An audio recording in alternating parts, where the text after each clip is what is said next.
Welcome to my channel Hema Hungama and నేను మీ Hema and welcome to Bigg Boss season 8 and episode number 14. So మరి 14లో ఏం జరిగింది ఏంటి అన్నది ఇప్పుడైతే మనం మాట్లాడేసుకుందాం. అందరూ చూసాం సాటర్డే ఎపిసోడ్. నాగార్జున వచ్చాడు, అందరిని తిట్టాడు అండ్ ఇది ఆడియన్స్ అందరూ కోరుకున్నది అని చెప్పాలి. ముఖ్యంగా యష్మిని తిడుతుంటే నేను మాత్రం ఫుల్ హ్యాపీ ఫీల్ అయినా. అండ్ సోనియాని కూడా మనం ఎవరూ రికగ్నైజ్ చేయలేదు, బట్ నాగమామ రికగ్నైజ్ చేసి సోనియాని వీడియో ప్లే చేసి మరి తిట్టడం కూడా నాకు కరెక్ట్ అనిపించింది. అంటే విష్ణుకి ఎంత పోక్ చేస్తున్నారు, లైక్ ముఖ్యంగా స్పైటీ ఏదైతే ఉందో, స్పై అంటే సోనియా, ప్రేరణ అండ్ యష్మి. సో ఈ టీం ఏదైతే ఉందో ప్రత్యేకించి విష్ణుని పోక్ చేయడం జరుగుతుంది, మనం చూస్తూ ఉన్నాం. నేను ఎపిసోడ్లో అందరి బూజు దులిపేశాడు. అలాగే చీఫ్ల కింద ఉన్నటువంటి యష్మిని అండ్ నైనికాని ఇద్దరిని కూడా డిజాల్వ్ చేశాడు. అండ్ ఇంకో పక్కన మన నిఖిల్కి అండ్ మణికంఠకి ఇద్దరిని కూడా సపోర్ట్ చేస్తూ మాట్లాడాడు నాగమామ అయితే. అండ్ అటు వచ్చి ఒక గుడ్ న్యూస్ ఫర్ శేఖర్ భాషకి అయితే చెప్పడం జరిగింది. సో కంగ్రాచులేషన్ శేఖర్ భాష, మీకు కొడుకు పుట్టాడు. So we are all happy for that. కానీ మీరు ఈ వీక్ ఆట ఆడుంటే ఇంకా బాగుండని అనిపించింది. అండ్ ఆదిత్య ఓం గారు ఇప్పటికీ ఇంకా డమ్ముగానే ఉన్నారు అనిపిస్తుంది. పృథ్వీ కూడా అంతే, ఏం మారలేదు. తనకు నచ్చింది ఏదో చేస్తూ ఉన్నాడు కానీ ఏమీ మారలేదు పృథ్వీ అయితే.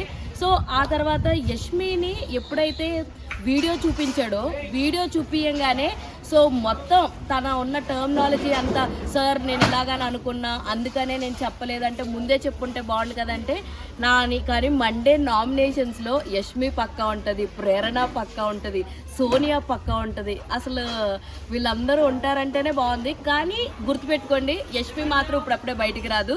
ఎలాగైతే మన శోభా శెట్టి లాస్ట్ వరకు ఉండి దగ్గరలో బయటకు వచ్చిందో అలాగే యష్మి కూడా బయటకు వస్తుంది. ఎందుకంటే స్టార్ మా కిడ్ కాబట్టి నెపోటిజం కారణంతో తను ఉంచుతారు. మేబీ సోనియా వస్తే బయటకు వచ్చేస్తుందేమో, కానీ ప్రేరణ యష్మి అయితే రారు. వాళ్ళిద్దరూ చాలా వరకు అయితే ఉంటారు. మేబీ ప్రేరణ కూడా వచ్చేయచ్చు కానీ యష్మి రాదు. ఎందుకంటే తన వల్ల ఎంతో కొంత లైక్ కంటెంట్ అయితే జనరేట్ అవుతుంది కాబట్టి తనైతే రాదు. మణికంఠ అయితే చాలా వరకు ఆటనైతే డెవలప్ చేసుకున్నాడు అని చెప్పొచ్చు. చాలా బాగా పికప్ అయ్యాడు. అందరిని ఇప్పుడు సతాయిస్తున్నాడు. నువ్వు ఏడ్చి సతాయించేవరా అన్న వాళ్ళు, ఒరే నీకు దండవరా బాబు, నువ్వు దొంగతనం చేయొద్దని అంతగా ఎదిగిపోయాడు అనమాట. సో అండ్ అందరికీ తెలుసు ఈ 2 క్లాన్స్ పోయి ఇప్పుడు ఒకటే క్లాన్ ఉండబోతుంది. దానికి చీఫ్ కింద అభయ్ అయ్యాడు. సో అభయ్ని చీఫ్ కింద ఎన్నుకోవడం జరిగింది. అండ్ ఈరోజు ఈ ఎపిసోడ్లో ఎవరెవరు క్లాన్లోకి వెళ్తారన్నది చెప్పడం జరుగుతుంది అనమాట. సో నిన్నటి వరకు జరిగిన ఎపిసోడ్ అయితే అది. సో నాగమామ అయితే పర్లేదు, బాగానే యాంకరింగ్ చేశాడు. ఫర్ ఈ వీక్ కోసం అయితే బాగానే యాంకరింగ్ చేశాడు అని చెప్పి అయితే నాకు అనిపించింది. సో ఇంకొంచెం కొంతమందిని తిట్టాల్సింది ఉంది, కానీ వాళ్ళు తిట్టలేదన్న ఫీలింగ్ నాకు కూడా ఉంది. సో ఎవరు ఎలిమినేటర్ ఏంటి అన్నీ కూడా నేను ఇంకొక వీడియోలో చెప్తాను. ఇది నిన్నటి ఎపిసోడ్ యొక్క రివ్యూ అనమాట. మరిన్ని ఇంట్రెస్టింగ్ అండ్ మోర్ అప్డేట్స్ కోసం ప్లీజ్ డూ ఫాలో హేమ హంగామా. అరే చెప్పురా. అరే అదేరా, ఇందాక చెప్పమని చెప్పే కదా. ఏది ఫ్రెండ్స్ సబ్స్క్రైబ్ చేసుకోండి ఫ్రెండ్స్ కదా, మీరు కూడా సబ్స్క్రైబ్ చేసుకోండి. లేకపోతే తెలుసుగా